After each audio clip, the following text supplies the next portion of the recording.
بسم اللہ الرحمن الرحیم۔ السلام علیکم۔ یہ کاشانۂ بصیرت کا آڈیو بک چینل ہے اور آپ جو کتاب سماعت فرما رہے ہیں اس کا نام ہے عقائد امامیہ۔ اس کے مؤلف ہیں آیت اللہ عظمیٰ جعفر سبحانی اور اس کا ترجمہ کیا ہے حجت الاسلام مولانا سید قلبی حسین رضوی نے۔ آئیے سنتے ہیں اس کا پارٹ نمبر 11 صفحہ نمبر 170۔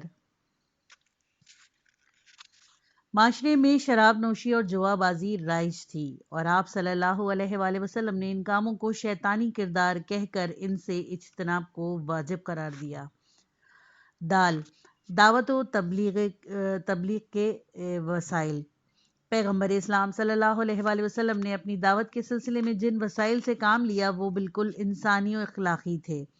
آپ صلی اللہ علیہ وآلہ وسلم نے ہر طرح کے غیر انسانی طریقے جیسے دشمن پر پانی بند کرنا یا پانی کو آلودہ کرنا، درختوں کو کاٹنا جیسے طریقوں کو نہیں اپنایا، بلکہ آپ صلی اللہ علیہ وآلہ وسلم نصیحت فرماتے کہ عورتوں، بچوں اور بوڑھوں کو اذیت و آزار نہ پہنچائیں، درختوں کو نہ کاٹیں اور اتمام حجت سے پہلے دشمن پر حملہ نہ کریں۔ آپ ماکیاولے کی منطق یعنی کہ مقصد کو پہنچنے کے لیے ہر قسم کے وسیلے کو بروئے کار لانا جیسے مفہوم سے سخت بیزار تھے۔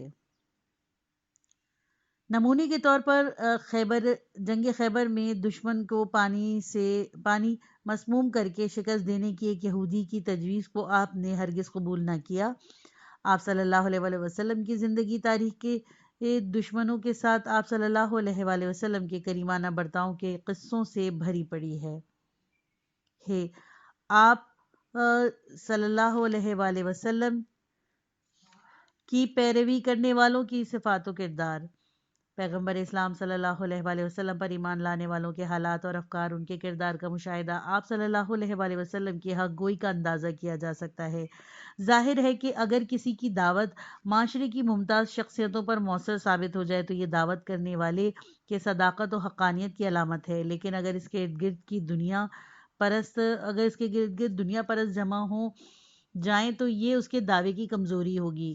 پیغمبر اسلام صلی اللہ علیہ وآلہ وسلم کے حقیقی شہدائیوں میں عظیم شخصیتیں جیسے حضرت علی ابن ابی طالب علیہ السلام، حضرت جعفر ابن ابی طالب علیہ السلام، سلمان فارسی رضی اللہ عنہ، ابو ذر غفاری رضی اللہ عنہ، بلال حبشی رضی اللہ عنہ، موصب رضی اللہ عنہ، ابن مسعودہ رضی اللہ عنہ، مقداد رضی اللہ عنہ اور عمار رضی اللہ عنہ قابل ذکر ہیں کہ تاریخ نے ان کے نیک کردار اور زہد و تقوی و جہاد و ایثار اور پاک دامنی کا اعتراف کیا ہے۔ ماحول پر مثبت اثر اور ایک عظیم پرکشش تہذیب کی داغ بیل۔ پیغمبر اسلام صلی اللہ علیہ وآلہ وسلم نے 23 سال کی مدت میں جزیرۃ العرب کے حالات کو دگرگوں کر کے رکھ دیا۔ آپ صلی اللہ علیہ وآلہ وسلم نے لٹیروں اور غارت گروں کو امین و دیانت دار بنا دیا، بت پرستوں کو ایسا مستحکم، پائیدار، موحد و مفکر بنایا کہ انہوں نے نہ صرف اپنے معاشرے میں ایک باشکوہ تہذیب کی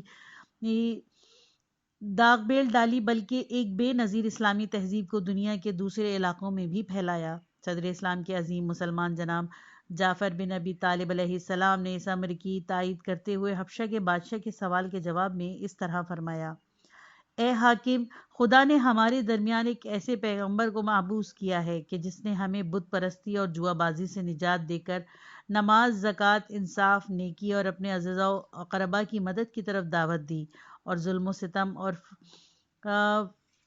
فحشاء اور برے اعمال سے منع فرمایا۔ مذکورہ اور اس جیسے دیگر شواہد و قرائن پیغمبر اسلام صلی اللہ علیہ وآلہ وسلم کی صداقت و حقانیت کے بہترین گواہ ہیں۔ ان خصوصیات کا مالک شخصی قطعی طور پر اپنی نبوت اور غیب کی دنیا سے رابطہ رکھنے کے دعوے میں سچا تھا۔ اس کے علاوہ اور بھی قرائن موجود ہیں جو ان مطالب کی تائید کرتے ہیں۔ 75ویں اصل: گزشتہ پیغمبر کی تصدیق۔ دعویٰ نبوت کے ثبوت کا ایک طریقہ گزشتہ پیغمبر کی تصدیق ہے، چونکہ فرض اس بنا پر ہے کہ اگر گزشتہ نبی کی پیغمبری قطعی دلائل سے ثابت ہوئی تو قدرتی طور پر بعد والے پیغمبر کے سلسلے میں اس کی پیشن گوئی بھی ایک مستحکم سند ہو سکتی ہے۔ قرآن کے بعض آیات سے پتہ چلتا ہے کہ اہل کتاب پیغمبر اسلام صلی اللہ علیہ وآلہ وسلم کو اپنے فرزندوں کی طرح پہچانتے تھے، یعنی پیغمبر اسلام صلی اللہ علیہ وآلہ وسلم کی نبوت کی علامتیں ان کی آسمانی کتابوں میں بیان ہوئی۔ آپ صلی اللہ علیہ وآلہ وسلم نے اس امر کا دعویٰ کیا ہے اور کسی نے اس کی تردید نہیں کی، جیسا کہ ارشاد ہوتا ہے، جن لوگوں کو ہم نے کتاب دی وہ رسول کو اپنی اولاد کی طرح پہچانتے ہیں، بس ان کا ایک گروہ ہے جو حق کو دیدہ و دانستہ چھپا رہا ہے۔ سورہ بقرہ آیت نمبر 146۔ پیغمبر اسلام صلی اللہ علیہ وآلہ وسلم نے دعویٰ کیا کہ حضرت عیسیٰ علیہ السلام نے آپ صلی اللہ علیہ وآلہ وسلم کے بارے میں بشارت دی اور کہا ہے، میں تم لوگوں کو اپنے بعد ایک پیغمبر کے آنے کی بشارت دیتا ہوں کہ اس کا نام احمد ہوگا۔ سورہ صفف آیت نمبر 6۔ اور اہل کتاب نے اس دعوے کی تردید نہیں کی، اگرچہ حقیقت کے اظہار میں لیت و لال کرتے رہتے ہیں۔ یہ امر قابل ذکر ہے کہ کتاب انجیل صدیوں پہلے تحریف سے دوچار ہونے کے باوجود انجیل یوحنا کی فصل 14، 15 اور 16 میں حضرت مسیح کی یہ پیشن گوئی کہ ایک شخص کا نام بنام فار قلیتیہ یعنی ستائش شدہ محمد آنے والا ہے موجود ہے، اور محققین اس کی طرف رجوع کر سکتے ہیں۔ کتاب انیس الاعلام کا مطالعہ کیا جائے۔ 76ویں اصل، جیسے کہ ہم اس سے پہلے بیان کر چکے ہیں کہ پیغمبر اسلام صلی اللہ علیہ وآلہ وسلم کے معجزات قرآن مجید تک ہی محدود نہ تھے، بلکہ آپ مختلف مقامات پر لوگوں کو قائل کرنے کے لیے معجزے دکھاتے تھے۔ یہاں پر اس امر کی طرف توجہ مبذول کرانا ضروری ہے کہ عقل کی کسوٹی پر بھی یہ بات ثابت ہوتی ہے کہ پیغمبر اسلام صلی اللہ علیہ وآلہ وسلم کو اصولی طور پر قرآن کے علاوہ دیگر معجزات کا حامل ہونا چاہیے۔ پیغمبر اسلام صلی اللہ علیہ وآلہ وسلم حضرت موسیٰ علیہ السلام کے 9 اور حضرت عیسیٰ علیہ السلام کے 5 معجزوں کا ذکر کرتے ہیں۔ کیا یہ قابل قبول ہے کہ پیغمبر اسلام صلی اللہ علیہ وآلہ وسلم خود کو دیگر انبیاء سے برتر اور خاتم الانبیاء جانتے ہوئے دیگر پیغمبروں کے اتنے معجزے بیان کریں اور خود فقط ایک معجزے کے حامل ہوں؟ اور کیا لوگ گزشتہ انبیاء علیہ السلام کے بارے میں گوناگوں معجزات سننے کے باوجود پیغمبر آخر الزماں صلی اللہ علیہ وآلہ وسلم سے مختلف معجزوں کی آرزو نہ رکھتے اور آپ صلی اللہ علیہ وآلہ وسلم سے ایک ہی معجزہ دیکھنے پر اکتفا کر لیتے؟ جبکہ قرآن مجید نے پیغمبر اسلام صلی اللہ علیہ وآلہ وسلم کے متعدد معجزات بیان کیے ہیں کہ ہم ذیل میں ان کی طرف اشارہ کرتے چلے۔ الف، شق القمر۔ جس وقت مشرکین مکہ نے پیغمبر اسلام صلی اللہ علیہ وآلہ وسلم پر ایمان لانے کے لیے شرط رکھی کہ آپ صلی اللہ علیہ وآلہ وسلم ایک اشارے سے چاند کے 2 ٹکڑے کر دیں، تو آپ صلی اللہ علیہ وآلہ وسلم نے حکم خدا سے ایسا کر دکھایا۔ قرآن مجید میں اس سلسلے میں ارشاد ہوتا ہے، سورہ قمر آیت نمبر 1 اور 2، قیامت قریب آ گئی اور چاند کے 2 ٹکڑے ہوئے، اور یہ کوئی بھی نشانی یعنی معجزہ دیکھتے ہیں تو منہ پھیر لیتے ہیں اور کہتے ہیں کہ یہ ایک مسلسل جادو ہے۔ اس آیت کا ذیل میں اس امر کا واضح ثبوت ہے کہ چاند کے 2 ٹکڑے ہونا قیامت کے دن سے متعلق نہیں ہے، بلکہ پیغمبر اسلام صلی اللہ علیہ وآلہ وسلم کے زمانے سے متعلق ہے۔ بے معراج۔ پیغمبر اسلام صلی اللہ علیہ وسلم ایک ہی رات میں مکے میں مسجد الحرام سے فلسطین مسجد الاقصی تک اور وہاں سے عالم بالا کی طرف تشریف لے گئے۔ ایسا عظیم سفر ایک مختصر وقت کے اندر پیغمبر اسلام صلی اللہ علیہ وآلہ وسلم کے دیگر معجزات میں سے ایک ہے جس کا ذکر قرآن مجید میں ہوا ہے۔ قدرت الہی اس سے برتر ہے کہ طبی عوامل و اسباب اس کے رسول کو عالم افلاک کے بالا کی طرف لے جانے میں مانع اور رکاوٹ بنے۔ سورہ اسراء آیت نمبر 1۔ جیم، مباہلہ۔ پیغمبر اسلام صلی اللہ علیہ وآلہ وسلم اپنی صداقت کو ثابت کرنے کے لیے اہل کتاب ایک گروہ کو مباہلے کی دعوت دی اور فرمایا، آؤ تاکہ تم اپنے آپ کو، اپنے فرزندوں کو اور اپنی عورتوں کو مباہلے کے لیے سامنے لائیں۔ یہ مسلم ہے کہ مباہلہ 2 طرف میں سے ایک کی نابودی و ہلاکت پر ختم ہوتا ہے۔ پیغمبر اسلام صلی اللہ علیہ وآلہ وسلم نے اپنی آمادگی کا اعلان کیا، لیکن اہل کتاب کے گروہ نے جب پیغمبر اسلام صلی اللہ علیہ وآلہ وسلم کے مصمم ارادے کے علاوہ یہ دیکھا کہ پیغمبر اسلام صلی اللہ علیہ وآلہ وسلم مباہلے کے لیے اپنے خاندان کے عزیز ترین افراد کو ساتھ لے کر آئے ہیں تو پسپائی قبول کر کے پیچھے ہٹ گئے اور پیغمبر اسلام صلی اللہ علیہ وآلہ وسلم کی شرائط ماننے پر تیار ہو گئے۔ سورہ آل عمران آیت نمبر 16۔ عالم غیب کی خبر کے موضوع میں ہم پہلے بھی بیان کر چکے ہیں کہ حضرت عیسیٰ علیہ السلام غیب کی خبر دیتے تھے۔ آل عمران سورہ آل عمران آیت نمبر 49۔ پیغمبر اسلام صلی اللہ علیہ وآلہ وسلم بھی وحی الہی کے ذریعے غیب کی خبر دیتے تھے، جن میں سے ایک رومیوں کی ایرانیوں پر فتح یابی سورہ روم آیت نمبر 2 کی پیشن گوئی اور دوسری فتح مکہ یعنی سورہ فتح آیت نمبر 27 کی پیشن گوئی ہے۔ یہ ان معجزات کا ایک سلسلہ ہے جس کے ذکر قرآن مجید میں آیا ہے۔ اس کے علاوہ محدثین و مورخین اسلام نے حضرت صلی اللہ علیہ وآلہ وسلم کے بہت سے معجزات نقل کیے ہیں جو تواتر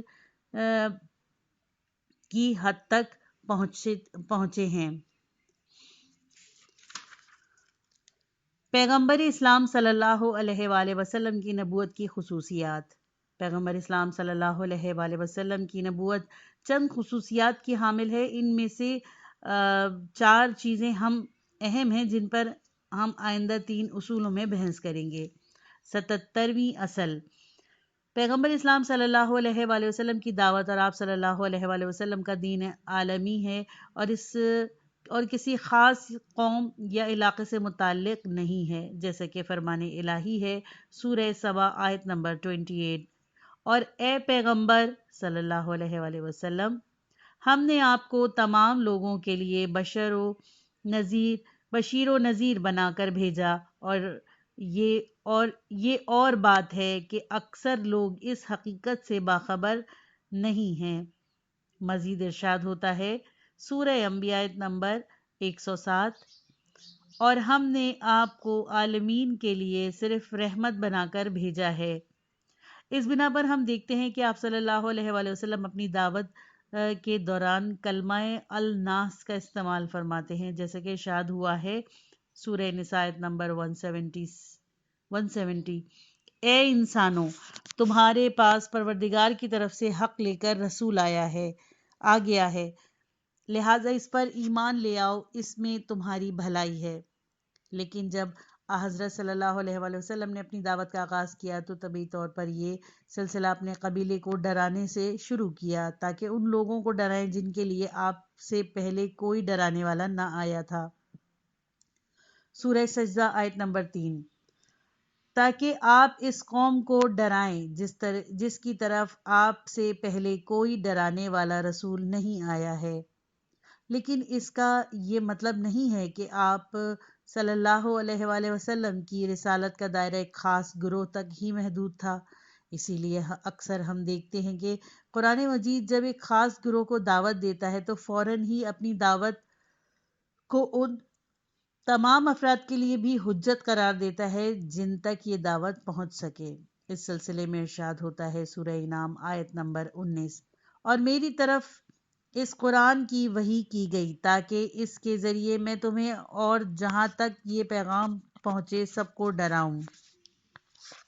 ظاہر ہے کہ انبیاء کو سب سے پہلے اپنی قوم و قبیلے کو ہی اپنے دین کی دعوت دینی چاہیے، چاہے ان کی دعوت عالمی ہو یا علاقائی۔ قرآن مجید اس سلسلے میں فرماتا ہے کہ کسی نبی کو ہم نے اس قوم کی زبان کے بغیر نہیں بھیجا۔ لیکن جیسے کہ ہم نے بیان کیا کہ کسی رسول کو اپنی قوم کی زبان کے ساتھ بھیجنا اس بات کی ہرگز دلیل نہیں ہے کہ اس کی دعوت کا دائرہ اس کی قوم تک ہی محدود ہے۔ 78ویں اصل، پیغمبر اسلام صلی اللہ علیہ وآلہ وسلم کی نبوت آخری نبوت، آپ صلی اللہ علیہ وآلہ وسلم کی شریعت آخری شریعت، اور آپ صلی اللہ علیہ وآلہ وسلم کی کتاب آخری الہی کتاب ہے۔ یعنی آپ صلی اللہ علیہ وآلہ وسلم کے بعد کوئی پیغمبر نہیں آئے گا، اور آپ صلی اللہ علیہ وآلہ وسلم کی شریعت ایک شریعت کے طور پر قیامت تک باقی رہے گی۔ پیغمبر اسلام صلی اللہ علیہ وآلہ وسلم کی نبوت کے آخری نبوت ہونے کے دو مطالب لیے جا سکتے ہیں۔ اسلام گزشتہ شریعتوں کا ناسخ، اس کے آنے کے بعد گزشتہ شریعتوں کی کوئی حیثیت باقی نہیں رہ جاتی۔ آئندہ کوئی آسمانی شریعت نہیں آئے گی اور ہر قسم کی نئی آسمانی شریعت کا دعویٰ باطل ہے۔ ختم نبوت کا موضوع قرآن اور اسلامی احادیث میں جس طرح واضح طور پر سے بیان ہوا ہے، اس سے کسی کے لیے شک و شبہ کی گنجائش باقی نہیں رہی ہے۔ اس سلسلے میں ہم ذیل میں چند اہم امور کی طرف اشارہ کرتے ہیں۔ سورہ احزاب آیت نمبر 40۔ محمد صلی اللہ علیہ وآلہ وسلم تمہارے مردوں میں سے کسی ایک کے باپ نہیں ہیں، بلکہ وہ اللہ کے رسول اور سلسلہ انبیاء کے خاتم ہیں، اور اللہ ہر شے کا خوب جاننے والا ہے۔ خاتم انگوٹھی کو کہتے ہیں۔ صدر اسلام میں لوگوں کی انگوٹھیوں کے نگین ان کی مہریں ہوا کرتی تھیں اور ان کے مکتوبات پر مہر لگاتے تھے، یعنی پیغام یا مطلب ختم ہوا۔ اس لحاظ سے مندرجہ بالا آیت کا مفہوم یہ ہے کہ پیغمبر اسلام صلی اللہ علیہ وآلہ وسلم کی تشریف آوری کے بعد پیغمبری و نبوت کے طور تمار پر اختتام کی مہر لگ گئی اور نبوت کی فائل بند ہو گئی ہے۔ اس کے علاوہ چونکہ رسالت کا مطلب وحی کے ذریعے حاصل شدہ پیغامات کو پہنچانا قدرتی طور پر الہی رسالت نبوت کے بغیر ممکن نہیں، نتیجے کے طور پر ختم رسالت کا بھی لازمہ ہے۔ Reference number 1۔ خاتمیت کے گواہ کے طور پر صرف مذکورہ آیات نہیں بلکہ اس سلسلے میں قرآن مجید میں نصوص ششگانہ ہیں جو پیغمبر اسلام صلی اللہ علیہ وآلہ وسلم کی خاتمیت پر گواہی دیتے ہیں۔ ملاحظہ ہو مفاہیم القرآن 3/130-139۔ اس امر کی دلیل میں بہت سی احادیث موجود ہیں۔ ہم یہاں صرف ایک حدیث منزلت کی طرف اشارہ کرنا کافی سمجھتے ہیں۔ پیغمبر اسلام صلی اللہ علیہ وآلہ وسلم نے جنگ تبوک کے دوران حضرت علی علیہ السلام کو مدینے میں اپنا جانشین مقرر کیا اور ان سے فرمایا، کیا تم اس پر خوش نہیں ہو کہ تمہاری منزلت مجھ سے وہی ہے جو ہارون علیہ السلام کو موسیٰ علیہ السلام سے تھی، فقط یہ کہ میرے بعد کوئی نبی نہیں ہوگا۔ Reference number 2۔ صحیح بخاری 3/85، مسلم 2/323، اعمال صدوق صفحہ نمبر 28، 27، 81، بحار الانوار 37/254، بخاری صحیح 3/54 باب غزوہ تبوک، مسلم 4/871۔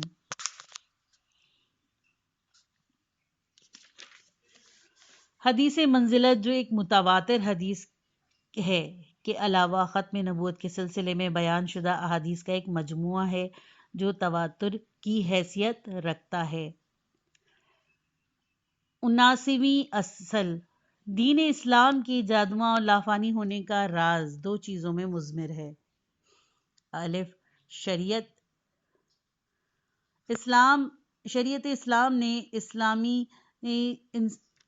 اسلام نے انسان کی طبعی اور فطری ضرورتوں کو الہی ہدایت کے ذریعے پورا کرنے کے لیے کامل ترین منصوبہ عمل پیش کیا، اور یہ منصوبہ اس قدر کامل ہے کہ اس سے بہتر و کامل تر منصوبے کا تصور بھی نہیں کیا جا سکتا۔ اسلام نے احکام علمی کی قلمرو بھی وسیع، ہماگیر اور مستحکم اصول و کلیات کا ایک سلسلہ بیان کیا ہے جو انسان کی نو بنو اور روزمرہ کی ضرورتوں کا حل ہو سکتے ہیں۔ اس کا واضح ثبوت یہ ہے کہ فقہائے اسلام، خاص کر شیعہ فقہا، گزشتہ 14 صدیوں کے دوران اسلامی معاشرے میں احکام عملی کے میدان میں ہر قسم کی ضرورتوں کا خاطر خواہ جواب دیتے آئے ہیں، اور آج تک یہ ایک بھی ایسا مسئلہ پیش نہیں آیا کہ اسلامی فقہ نے اس کے جواب میں ناتوانی کا اظہار کیا ہو۔ اس مقصد تک پہنچنے میں درج ذیل امور مؤثر و مفید ثابت ہوئے۔ الف حجت عقل پوری انسانی زندگی میں فیصلے کے مواقع پر عقل کی حجت اور اس کا اعتبار فرائض کے انسداد کے طریقوں میں سے ایک طریقہ رہا ہے۔ دو اہم و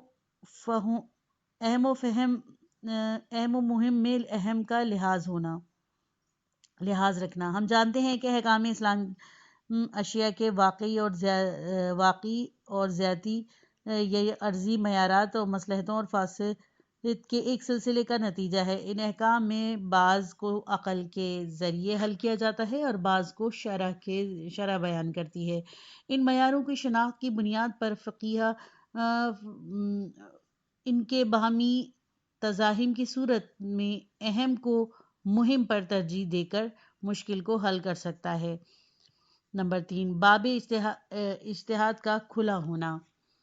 امت اسلامیہ کے لیے اجتہاد کے دروازے کا کھلا رہنا، جو مذہب شیعہ کے افتخار و امتیاز میں شمار ہوتا ہے، بذات خود دین اسلام کے آخری دین ہونے کی دلائل میں سے ایک ہے۔ نمبر 4، احکام ثانویہ۔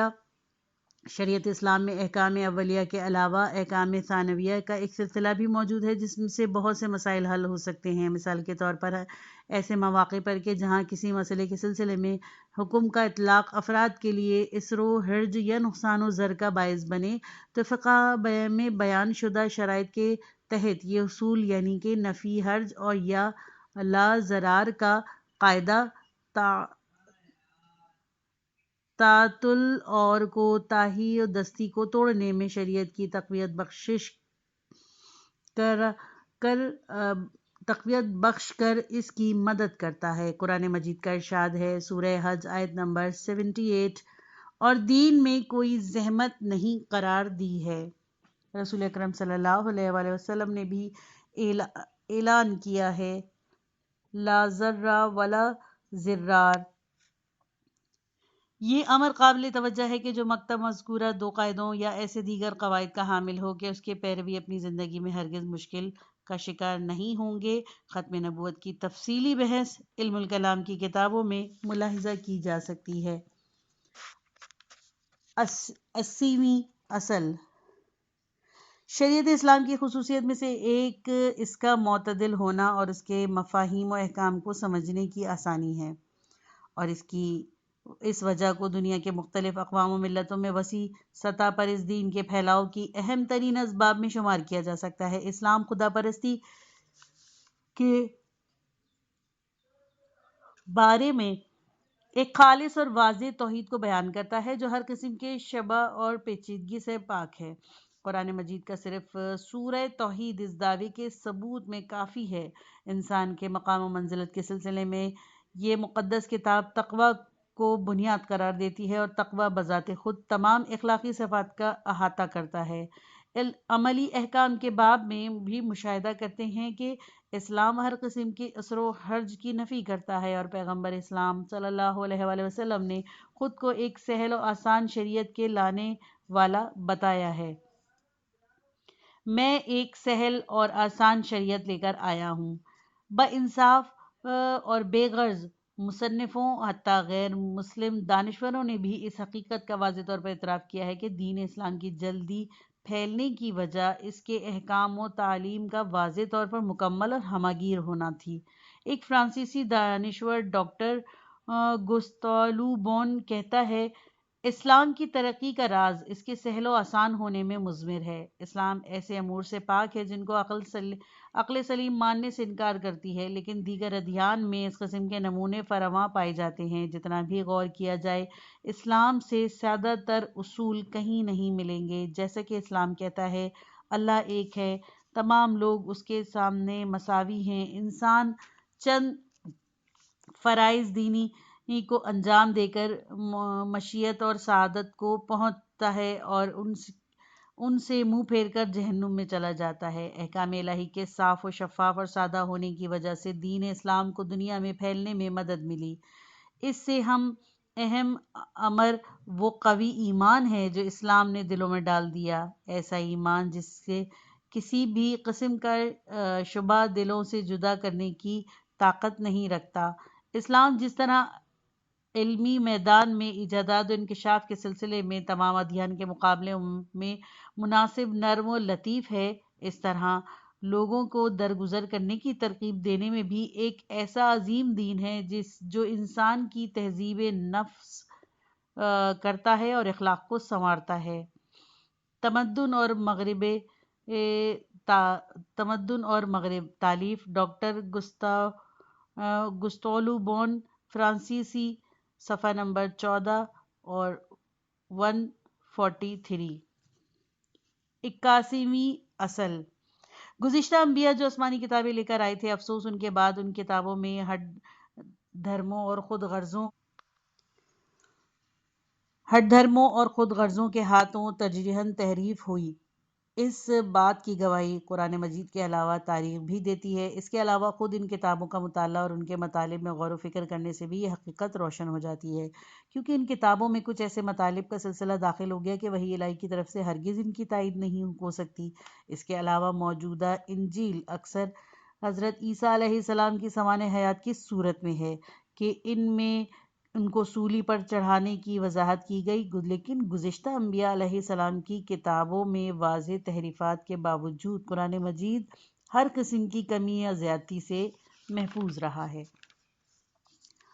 پیغمبر اسلام صلی اللہ علیہ وآلہ وسلم نے قرآن مجید کے 114 سورے یادگار کے طور پر دنیا کے حوالے کیے ہیں، اور کاتبان وحی خصوصاً حضرت علی علیہ السلام جو روز اول سے وحی الہی کو لکھتے رہے تھے، ان کو تحریر کیا ہے۔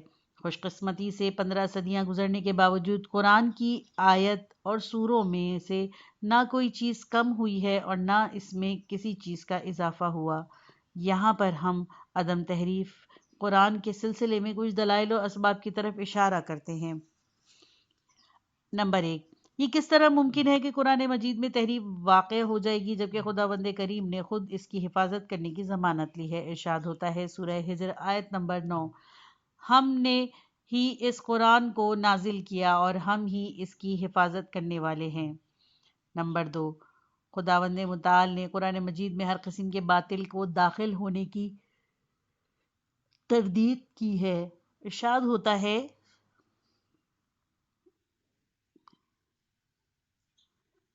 سورہ فصلت آیت نمبر 42، اس کے قریب، سامنے یا پیچھے کسی طرف سے باطل آ بھی نہیں سکتا کہ یہ خدائے حکیم و حمید کی نازل کی ہوئی کتاب ہے۔ خداوند متعال نے قرآن مجید میں جس باطل کے داخل ہونے کی تردید کی ہے، اس کا مطلب اس قسم کا باطل ہے جو قرآن کی توہین کا باعث بنے، جبکہ قرآن کے الفاظ میں کمی بیشی کرنا اس کی بے احترامی و توہین ہے، لہٰذا اس مقدس کتاب میں ہرگز کسی قسم کی کمی زیادتی واقع نہیں ہوتی ہے۔ نمبر 3،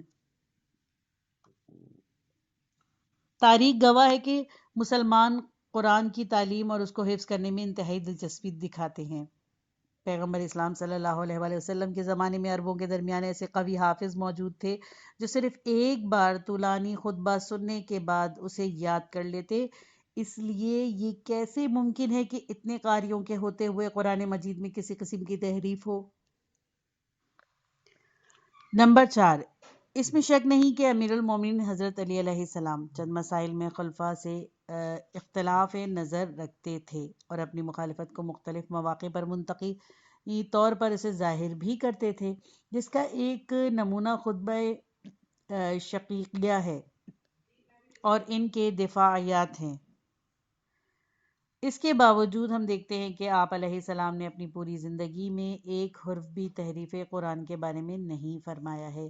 اگر نعوذ باللہ قرآن مجید میں تحریف ہوتی تو آپ علیہ السلام کسی بھی صورت میں خاموش نہ رہتے، اس کے برعکس آپ ہر وقت قرآن میں تدبیر کرنے کی تلقین کیا کرتے تھے اور فرماتے تھے نہج البلاغہ خطبہ نمبر 171، اے لوگو، قرآن کی پیروی کرنے والے فقر و نیاز مندی سے دوچار نہیں ہوں گے، اور قرآن کی پیروی کے بغیر غنا اور بے نیازی ممکن ہی نہیں ہے۔ اسی لیے اپنی زندگی کی زمین میں قرآن کے بیج ڈالو اور اس کے پیروں میں سے ہو جاؤ۔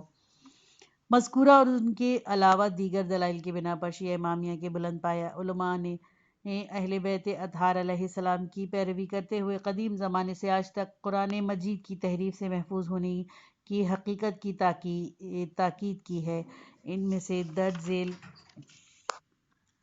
شخصیتوں کی طرف اشارہ کیا جا سکتا ہے۔ یہ پارٹ ختم ہوا، کتاب کا اگلا حصہ نیکسٹ پارٹ میں سنیے۔